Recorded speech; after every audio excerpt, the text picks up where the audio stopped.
لله وكفى وسلام على عباده الذين اصطفى أما بعد فأعوذ بالله من الشيطان الرجيم بسم الله الرحمن الرحيم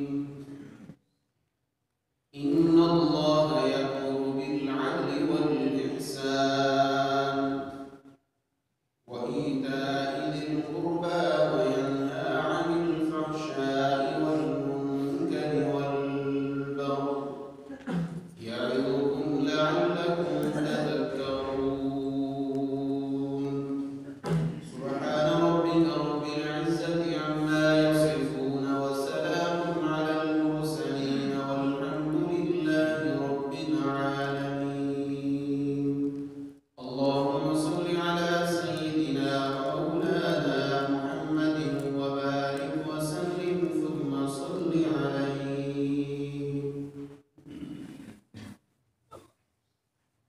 واجب الاحترام سورۃ النحل 14واں پارہ اس کی ایک آیت مبارکہ آپ کے سامنے تلاوت کی ہے۔ اسی آیت جلیلہ و عظیمہ کے متعلق چند گزارشات آپ کی خدمت عالیہ میں آج بیان کرنے کا ارادہ ہے۔ دعا ہے رب العزت صحیح بیان کرنے کی توفیق مرحمت فرمائے، سننے سنانے کے بعد ہم سب کو گفتار سے زیادہ کردار کا غازی بنائے، آمین یا رب العالمین۔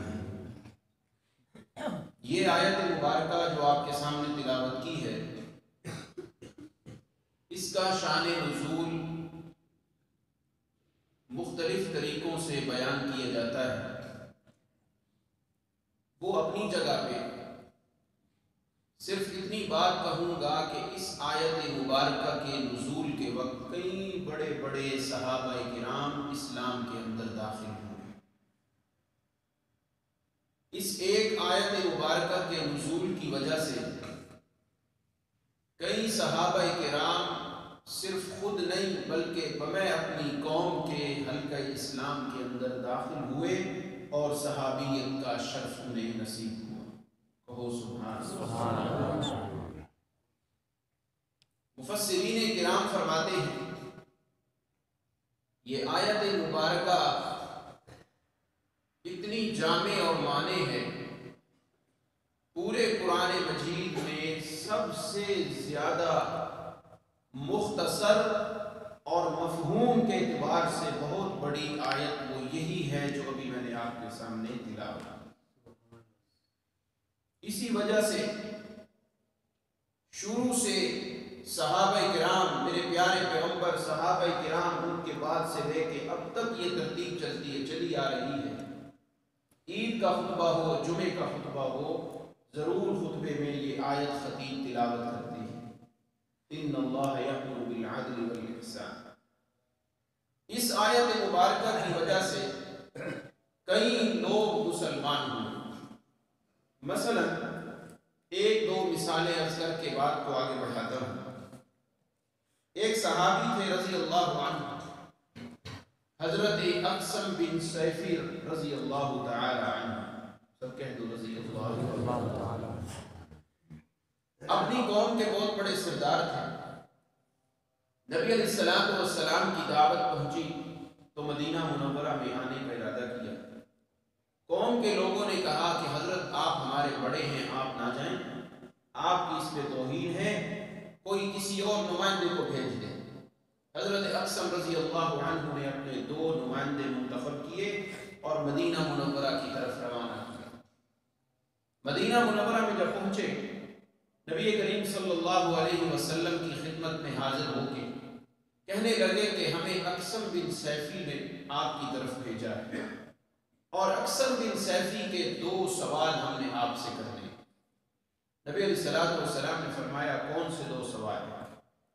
کہنے لگے ہمارے دو سوال، ہم نمائندہ بن کے آئے ہیں، من انت وما انت، من انت وما انت۔ پہلا سوال تو یہ ہے کہ ذرا بتائیے آپ ہیں کون، اور دوسرا سوال ما انت، آپ کی حیثیت اور شان کیا ہے؟ اللہ کے نبی صلی اللہ علیہ وسلم نے دونوں جواب بیان فرمائے. من انت کے بارے میں فرمایا انا محمد بن عبداللہ، میں عبداللہ کا بیٹا محمد ہوں، میرے باپ کا نام عبداللہ تھا.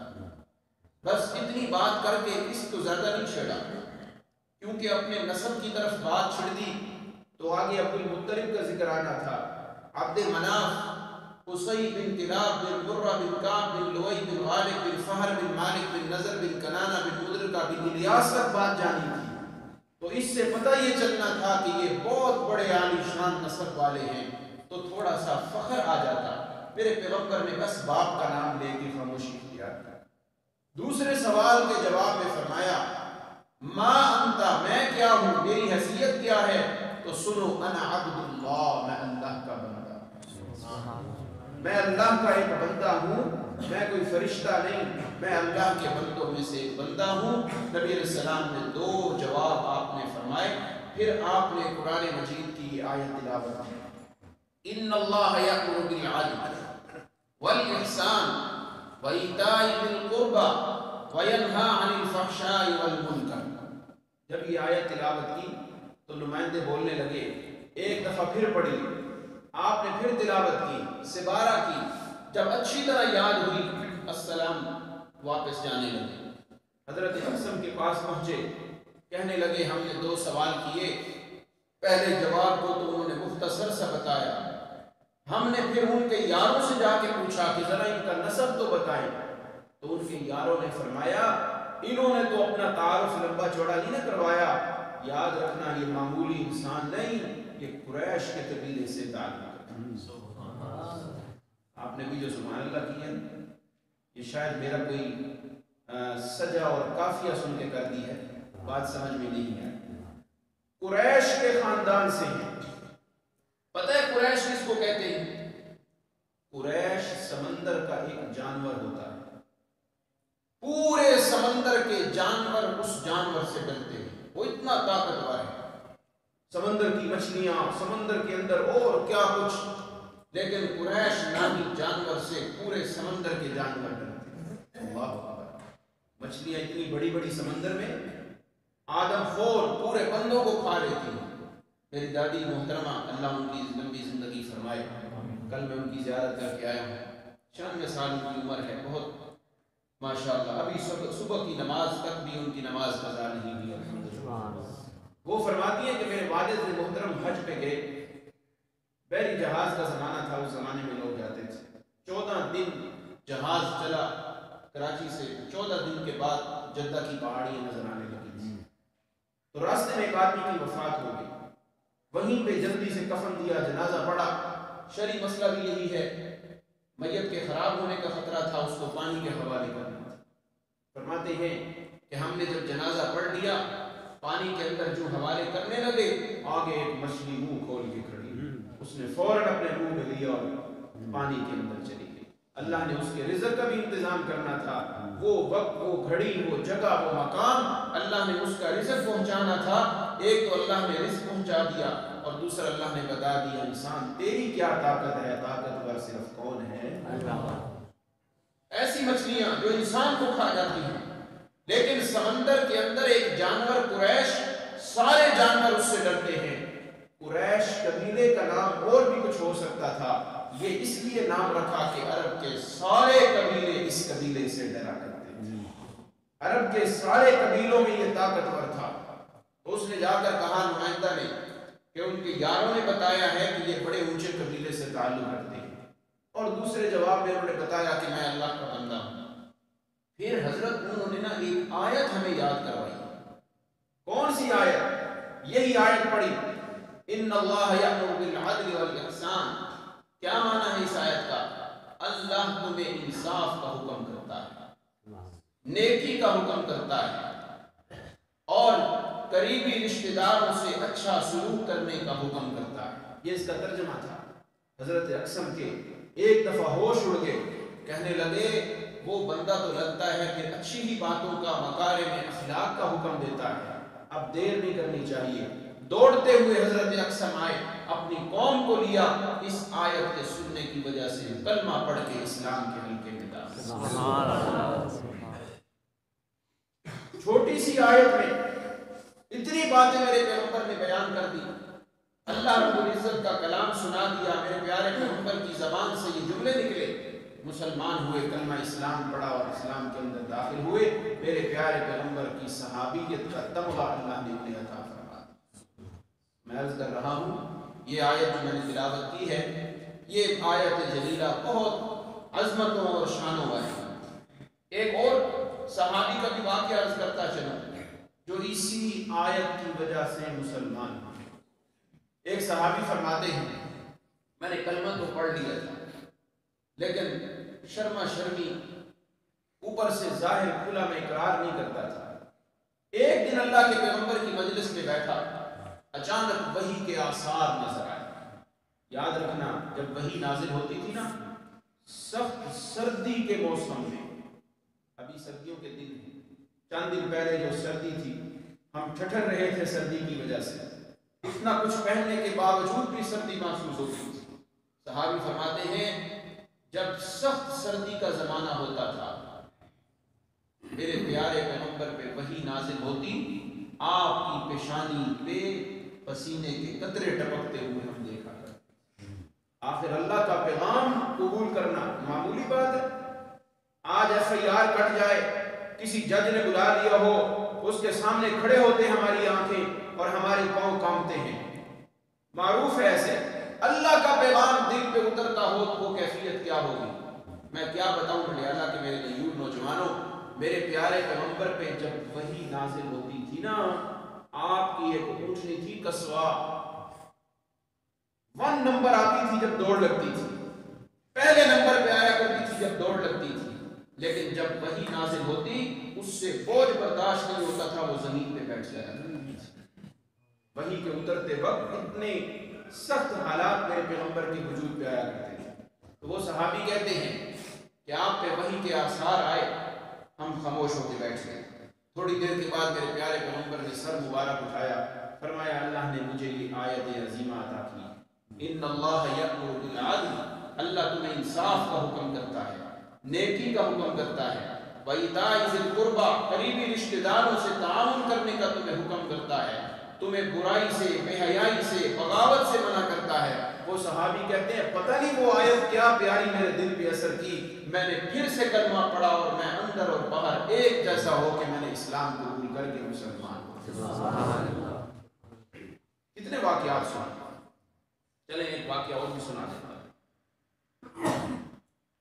ایک صحابی کا واقعہ ہے رضی اللہ عنہ، وہ فرماتے ہیں کہ میں بھی اسلام قبول نہیں کر رہا تھا، دعوتیں مل رہی تھی، کبھی چچا نے، کبھی بھائی نے، کبھی ماموں نے، کبھی بھتیجے نے، کسی نے آ کے کہا، نہیں مانتا تھا۔ ایک دن جب یہ آیت میں نے سنی، ان اللہ یأمر بالعدل والاحسان، فرماتے ہیں کہ میرے منہ سے بڑے عجیب جملے نکلے۔ وہاں آیت سن کے آئے اور اپنی قوم کو آ کے کیا کہتے ہیں، واللہ انہ لحلاوہ، سبحان اللہ، سبحان اللہ، واللہ انہ لحلاوہ وان علیہ لطلاوہ۔ حضرت میرے پیارے پیغمبر کے صحابی فرماتے ہیں ان لہو لحلاوہ، یارو کون سی میں آیت سن کے آیا ہوں جس آیت کے اندر مٹھاس ہی مٹھاس ہے، وَإِنَّ عَلَيْهِ لَطُلَابًا، وہ آیت کیسی پیاری ہے کہ جس کی جڑوں سے لے کے آسمان تک مجھے روشنی ہی روشنی نظر آ رہی ہے۔ کلمہ پڑھ کے مسلمان اس آیت کی وجہ سے۔ اب میرا یہ موضوع صرف یہ بتانا نہیں ہے کہ اس آیت کی وجہ سے کون سے صحابی مسلمان ہو، یہ تو ضمن بات آ گئی۔ اب میرا عنوان کیا ہے، اس آیت میں جو پہلی چیز اللہ نے بتائی ہے نا العدل، بس اسی کے 2-3 معنی میں نے بیان کر دیا انشاءاللہ، اللہ ہمیں اس پہ عمل کی توفیق عطا فرمائے۔ ان اللہ یأمر بالعدل، کیا معنی ہے؟ اردو کی تفسیریں اٹھائیں، ترجمہ ترجمے والا قرآن اٹھائیں. کیا معنی کیا ہے مفسرین نے؟ ان اللہ یأمر بالعدل والاحسان، اللہ تمہیں انصاف کا حکم دیتا ہے. کس کا حکم دیتا ہے؟ کس کا حکم دیتا ہے؟ توجہ، بس اسی لفظ انصاف پہ میں نے تقریر کرنی ہے. اللہ کرے انصاف کرتے کرتے تحریک انصاف والوں کو بھی اپنے جسم پہ انصاف برپا کرنے کی توفیق ملے. نام تو رکھیے تحریک انصاف ریاست مدینہ. اللہ کرے 5-6 فٹ کے بدن پہ بھی ذرا انصاف برپا ہونا شروع ہو، پھر جا کے یہ پوری مملکت ریاست مدینہ پھر بنے. کہو آمین. ان اللہ یأمر بالعدل، اللہ تمہیں انصاف کا حکم دیتا ہے. والاحسان، اللہ تمہیں نیکی کرنے کا حکم دیتا ہے. یہ لفظی معنی ہے، مفہوم سمجھ میں آ گیا. اب میں ذرا کھولنے لگا ہوں اس کے معنی کو. مجھے قرآن کے اس آیت سے کیا کیا خوشبوئیں آ رہی ہیں. اللہ کا قرآن کہتا ہے ان اللہ یأمر بالعدل، اللہ تمہیں انصاف کا حکم دیتا ہے. انصاف کہتے کس کو ہے؟ انصاف کا مفہوم کیا ہے؟ انصاف کا معنی کیا ہے؟ فرمایا کوئی بھی چیز ہو اسے اپنی اصل جگہ پہ رکھ دینا، یہ انصاف ہے. یہ کیا ہے؟ انصاف ہے. میرے بزرگ بابا سندھی صاحب، یہ میرے بزرگ ہیں، ان کا حق یہ ہے کہ پہلی صف میں نماز پڑھیں، امام کے پیچھے نماز پڑھیں. میں اٹھا کے کرسی پیچھے جا کے رکھ دوں اور کہوں وہاں نماز پڑھنی ہے. میرے چاچو اشرف صاحب کہیں گے تو ظالم ہے، تو نے بزرگوں کو اس کے مقام سے ہٹا دیا. نہیں، اللہ کا قرآن کہتا ہے ان اللہ یأمر بالعدل. ایک بخاری پڑھا سکتا ہے، وہ نورانی قاعدے پہ اتفاق کرے، وہ انصاف نہیں کر رہا. ایک بندہ قرآن کی تفسیر پڑھا سکتا ہے، وہ کوئی اردو کی کتاب کھول کے بیٹھ جائے اور پڑھانا شروع کر دے، وہ انصاف نہیں کر رہا. ایک بندہ حکومت عدل و انصاف سے کر سکتا ہے، وہ گھر میں بیٹھ جائے میں نے عہدہ قبول نہیں کرنا، وہ انصاف نہیں کر رہا. اللہ فرماتی ہے ان اللہ یأمر بالعدل، اللہ نے تمہیں انصاف کا حکم دیا ہے. جو مقام، جو مرتبہ جس چیز کا ہو اسے اسی جگہ پہ رکھ دینا، اسے انصاف کہتے ہیں.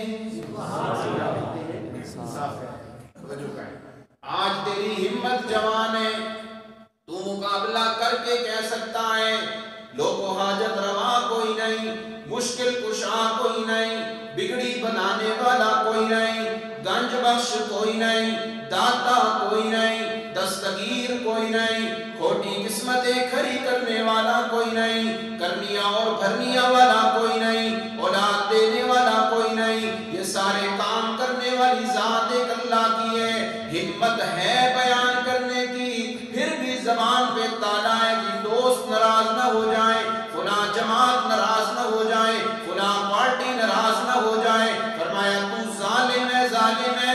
ان اللہ یأمر بالعدل، اللہ فرماتی ہے انصاف کر. اور بندے تیرے اندر طاقت ہے، اب انصاف یہ ہے کہ کھول کے مسئلہ بیان کر کے حاجت روا صرف کون ہے؟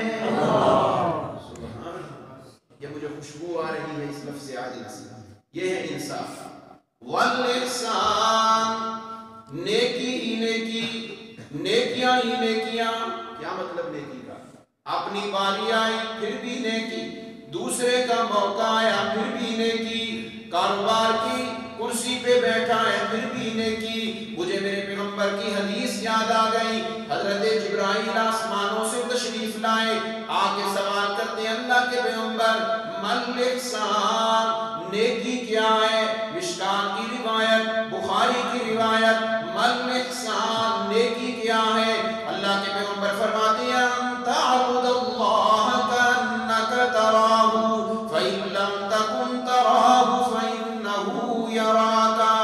نیکی کی تعریف پوچھنے آیا ہے تو سن، نیکی اس کو کہتے ہیں جب تو نماز پڑھے، زکوٰۃ دے رہا ہو، عمرے کا طواف کر رہا ہو، بیت اللہ کا حج کرنے کے لیے جائے، جب تو اپنے کاروبار کی کرسی پہ بیٹھے، گلہ تیرے سامنے ہے، تیرا مالک دکان کا تجھے دیکھ نہیں رہا، تجھے اس نے بڑا بنا کے بٹھایا ہوا ہے، تو اپنی دوستوں سے پیسے جمع کرنے کے لیے گیا ہوا ہے، دودھ کا کاروبار ہے، شہد کا کاروبار ہے، چینی کا کاروبار ہے، ان تعبد اللہ کأنک تراہ، عبادت اس طرح کرنی ہے تو یوں سمجھ کہ میں اللہ کو دیکھ رہا ہوں، اللہ مجھے دیکھ رہا ہے۔ جب تیرا یقین بن جائے گا، اب تو دودھ میں ملاوٹ بھی نہیں کرے گا، اب شہد میں ملاوٹ بھی نہیں کرے گا، اب تو اگر کسی دکان پہ ملازم ہے تو وہاں گلے سے پیسے بھی نہیں چرائے گا، حساب کتاب غلط نہیں لکھے گا،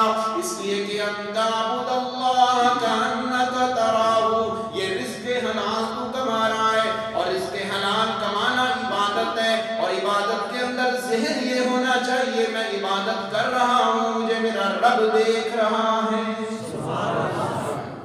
یہ ہے والاحسان، یہ ہے نیکی۔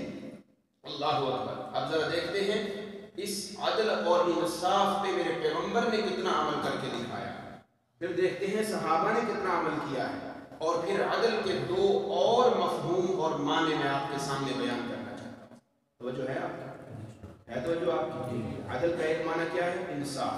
اب ذرا اس پہ میرے پیغمبر کا عمل کتنا تھا، صحابہ کا عمل کتنا تھا، یہ دیکھتے ہیں، اور پھر عدل کے دو اور معنی بیان کر کے انشاءاللہ بات ختم کرتے ہیں، پھر تقریر مکمل۔ اللہ اکبر۔ میرے پیارے پیغمبر سر سے لے کر پاؤں تک عدل و انصاف کا مجسمہ ہے، سارے واقعات اپنی جگہ پہ۔ میرے پیارے پیغمبر آپ جب دنیا سے رخصت ہوئے تو آپ کی 9 بیویاں تھیں۔ کتنی بیویاں تھیں؟ 9۔ بخاری کی روایت پڑھ رہا ہوں۔ کانا یقسم لِسَمَانٍ، آپ نے 8 بیویوں کے لیے ہر رات کی باری مقرر کی ہوئی تھی، یہ رات فلاں بیوی کے پاس، یہ رات فلاں بیوی کے پاس۔ بیویاں 9 اور باریاں کتنی تھی؟ 8۔ کیوں؟ آپ کی بیوی حضرت سودا نے اپنے حصے کی باری حضرت عائشہ کو گفٹ کر دی۔ سبحان اللہ۔ حضرت عائشہ کو، میں بوڑھی ہو گئی ہوں، اللہ کے پیغمبر آپ میرے حصے کی باری جو ہے اپنی پیاری عفیفہ کائنات کی، آپ کی رفیقہ لئیقہ حضرت عائشہ کو دے۔ 8 بیوی، 9 بیویاں، 8 باری۔ اللہ کے پیغمبر نے عدل و انصاف قائم کر کے بتایا کہ میرے اوپر یہ آیت نازل ہوئی، ان اللہ یأمر بالعدل، اللہ تمہیں انصاف کا حکم دیتا ہے، میں بھی انصاف کر کے بتا رہا ہوں۔ 8 بیویوں میں باریاں مقرر کی ہیں، اور پھر بعد میں ہاتھ اٹھا کے دعا بھی کرتے ہیں، اللہم ھذا قسمی فیما املک، اے اللہ جو میرے اختیار میں ہے میں نے اپنی طرف سے انصاف کیا ہے، اس کے باوجود بھی اگر مجھ سے فرق لگ جائے تو اے اللہ مجھے معاف کر دینا۔ امت کو سبق سکھلا رہے ہیں انصاف، میرے پیغمبر نے خود انصاف کیا، کمال ہو گئی ہے۔ آگے سنیے گا، بخاری کی روایت ہے، اذا اراد سفرا اقرع بین نسائہ، میرے پیارے پیغمبر حضر نے تو باریاں مقرر کی ہیں، جب آپ سفر پہ تشریف لے جانے لگتے، اقرع بین نسائہ، امت کو بتانا تھا میرے اندر انصاف ہے، ظلم نہیں ہے۔ اقرع بین نسائہ، سفر پہ جاتے تو قرہ اندازی کرتے، جس کا نام نکلتا اسے لے کے جایا کرتے تھے۔ عدل و انصاف۔ میرے پیارے پیغمبر کے پاس ایک صحابی آئے، کپڑے ذرا تیز رنگ کے پہنے ہوئے تھے، آپ نے فرمایا اتنے تیز رنگ کے کپڑے، پھر چھڑی تھی، پیار سے پیچھے چھڑی بھی تھوڑی سی مار دی۔ آپ نے بعد میں کسی موقع کو فرمایا کسی نے بدلہ لینا ہے تو دنیا میں لے لو۔ وہ صحابی مدتوں سے انتظار کر رہے تھے کبھی مہر نبوت کو چوم لو۔ عرض کی اللہ کے پیغمبر میں نے بدلہ لینا ہے۔ او واقعہ یاد کرو، آپ نے مجھے چھڑی ماری، آپ نے فرمایا آ جاؤ، چھڑی پکڑی ہوئی ہے۔ اللہ کے پیغمبر کپڑا ہٹائیے، آپ نے کپڑا ہٹایا، چھڑی پھینکی۔ ہم نے اللہ کے پیغمبر آپ سے کیا بدلے لینے ہیں، ہمارے دلوں کی کو آرزویں اللہ ہی جانتے ہیں۔ مدتوں سے ارادہ کیا ہوا تھا آپ کی مہر نبوت کو چومنا ہے، اور آپ دنیا سے جانے والے ہیں تاکہ میرے ہونٹ وہ آخری ہونٹ ہوں جنہوں نے آپ کے جسم کا بوسہ دیا، جلدی سے بوسہ دیا۔ لیکن میرے پیغمبر نے انصاف قائم کیا، کیسے فرما رہے ہیں، جس نے بدلہ لینا دنیا میں مجھ سے لے لو، آگے معاملہ بڑا خراب ہے، آگے معاملہ بڑا نازک ہے۔ خراب کا یہ مطلب نہیں معاذ اللہ کوئی مفہوم سمجھے اللہ کے پیغمبر کے بارے میں، الیاذ باللہ۔ خراب اس حوالے سے کہ بہت سختیاں ہیں، بہت بڑی وہاں پہ گرفت ہونی ہے، ایک پائی کا حساب بھی لیا جائے گا۔ ایک واقعہ میں سنایا کرتا ہوں، ایک آدمی کہیں سے گزر رہا تھا، ایک بوڑھی خاتون لکڑیوں کا گٹھا اٹھائے ہوئے جا رہی تھی۔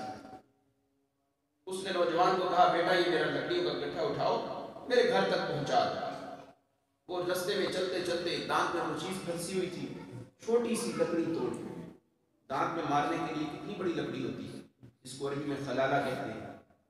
خلالہ کتنا بڑا ہوتا ہے، باریک سی لکڑی ہوتی ہے بھائی جوید صاحب، چھوٹی سی لکڑی توڑی، دانت صاف کیے، پھینک دی۔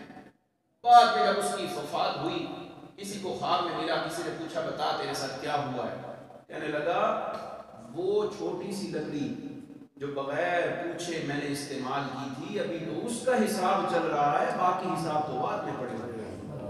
حقوق العباد کا معاملہ اتنا نازک ہے، ابھی تو اس چھوٹی سی لکڑی کا حساب چل رہا ہے، وہ مجھ سے نہیں دیا جا رہا، باقی کھاتے بعد کھلنے ہیں۔ اللہ ہم سب کے کھاتے حقوق اللہ حقوق العباد کے صاف فرما پھر ہم دنیا سے جائیں۔ بڑا معاملہ نازک ہے حقوق العباد میں میرے عزیز بزرگوں اور بھائیوں، اپنا پلہ صاف رکھیں۔ آگے وہ عدالت آنے والی ہے جہاں وکیل بھی کوئی نہیں ہوگا، وہاں پہ استغاثہ بھی دائر کوئی نہیں ہوگا، وہاں پہ جناب والا بھاگنے کا بھی راستہ کوئی نہیں ہوگا، وہاں عبوری ضمانت بھی کوئی نہیں ہونی، وہاں ایسے پکڑنے والے ہیں کہ لا یعصون اللہ ما امرہم، کائنات اپنی جگہ سے ہٹ سکتی ہے، وہ رب کے حکم میں ایک سیکنڈ بھی آگے پیچھے نہیں ہو سکتا۔ اللہ ہم سب کی حفاظت فرمائے۔ بات کیا کر رہا ہوں؟ انصاف۔ میرے پیغمبر نے انصاف کیا، اب میرے پیارے پیغمبر کے صحابہ کو دیکھتے ہیں وہ کیسا انصاف کرتے ہیں۔ میرے پیغمبر کے صحابہ، الصحابۃ کلہم عدول، میرے پیارے پیغمبر کے جس صحابی کی زندگی کو بھی پرکھ کے دیکھو تمہیں انصاف ہی انصاف نظر آئے گا، انصاف ہی انصاف نظر آئے گا۔ کیسے؟ حضرت ابوبکر کا زمانہ ہے، خلیفہ بنے، دوسرے دن چل پڑے مزدوری کے لیے، حضرت عمر نے بازو پکڑا، ابوبکر کہاں جا رہے ہیں؟ مزدوری کے لیے، تجارت کرتا ہوں، پیٹ نہیں پالنا اپنا۔ حضرت عمر نے باقی صحابہ نے کہا امور سلطنت کون نمٹائے گا، آپ ادھر ہی تشریف رکھیں، ہم آپ کے لیے مزدوری کی جتنی آمدنی آیا کرتی تھی ہم آپ کے لیے بیت المال سے مقرر کر دیتے ہیں۔ ٹھیک ہے، ایک صحابی کھڑے ہو گئے، اچھا اگر آپ کی آمدنی مزدور کی مزدوری کے برابر پوری نہ ہو سکی تو کیا ہوگا، ہم زیادہ کر دیں گے۔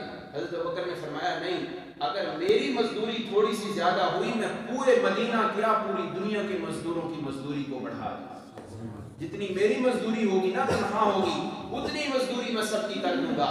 ریاست مدینہ کے نعرے آسان ہیں، حضرت ابوبکر کی سیرت اپنانا مشکل ہے۔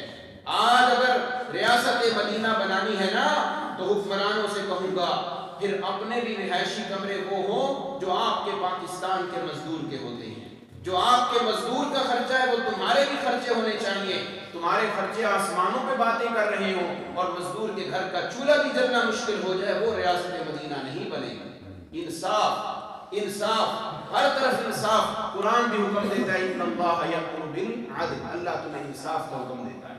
حضرت عمر بیٹھے ہیں، زلزلہ آ گیا، حضرت نے لاٹھی ماری زمین پہ، اے زمین کیوں حرکت کرتی ہے، کیا عمر نے تیرے اوپر کبھی انصاف نہیں کیا تھا؟ میں تو دن رات پہرے دے رہا ہوں، امیر المومنین ہونے کے باوجود گلیوں میں چکر لگاتا ہوں کہ میری مملکت کے اندر، میری حکومت کے اندر کوئی جانور بھی بھوکا نہ مر جائے۔ اللہ اکبر، اللہ اکبر، یہ ہے عدالت صحابہ۔ ایک واقعہ اور سناتا چلوں انصاف پہ۔ حضرت عامر بن العاص، سب کہہ دو رضی اللہ عنہ، یہ چیف آرمی سٹاف تھے حضرت عمر کے زمانے میں، چیف آرمی سٹاف حضرت عمر کے زمانے میں، کمانڈر ان چیف ہیں۔ میرے پیارے پیغمبر علیہ السلام کے صحابی کی دل کے تزکیہ دیکھیں۔